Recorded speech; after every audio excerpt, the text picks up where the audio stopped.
think this is really important to, it's a reminder for us that Palestine does not exist in isolation, but is part of the Middle East, is part of an entire region. And what we're seeing in these agreements is basically the U.S. expanding and entrenching its sphere of influence within the Middle East by aligning explicitly its relationship with Israel, the United Arab Emirates, and Bahrain. There has been no war between these countries. There were no hostilities.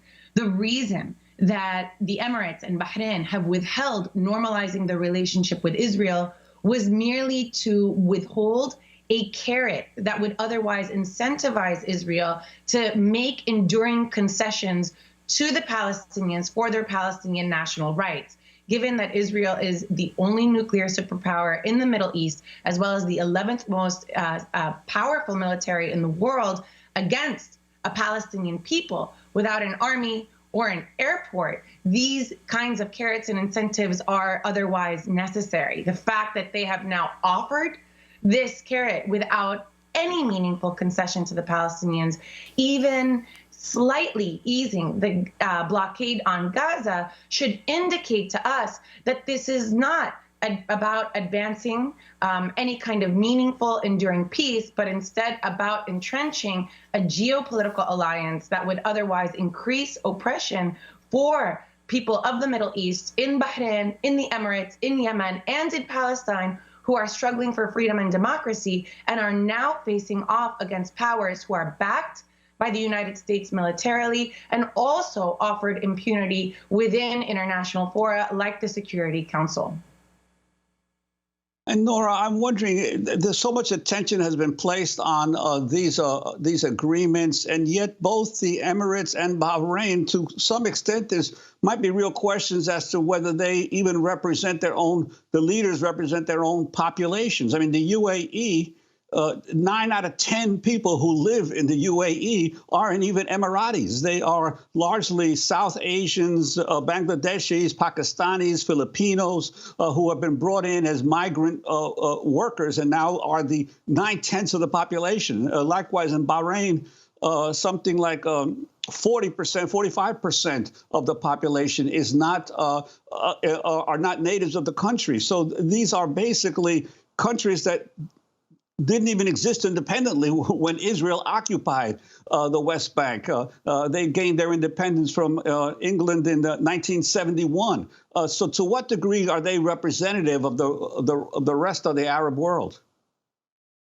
You're rightly highlighting the lack of democratic representation and leadership. It is why we have seen the Arab street rise up in what's been known as the Arab uprising across the Arab world. And we've now seen, obviously, the counter-revolutionary trend against them backed by the United States.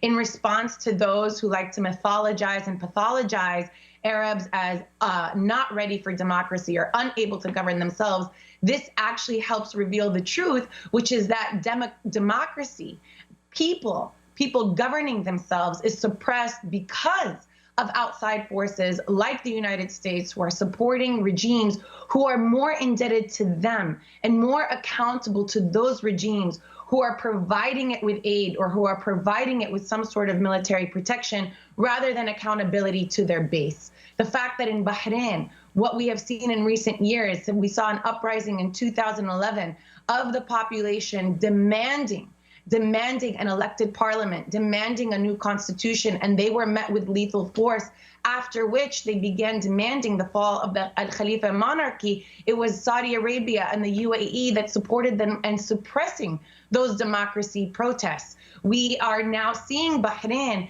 continue their trend to suppress the protests by now having the support of the United States to protect them from any kind of international accountability, and on the ground with brute military force. They have a lot in common with Israel. And what this should reveal to us is not a peace, but a deal that brings together these forces who are aligned in suppressing populations, in suppressing movements for freedom and democracy, and should make more clear to us why Palestinians and the rest of the Arab world are actually sharing in a singular fate Palestine does not exist in a vacuum. It is why Palestinians have understood that the road to Jerusalem, or the pathway to freedom, flows through other Arab capitals, and that is as true today as it has been historically. What is clear is that none of it has to do with advancing peace. None of it has to do with Palestinians. The reason that Arab states have withheld normalization, as I've mentioned, is in order to provide an incentive to Israel to recognize and concede to some Palestinian national rights. Bahrain is now the fourth Arab country to normalize relationships. Now it now includes Egypt, Jordan, the UAE, and Bahrain.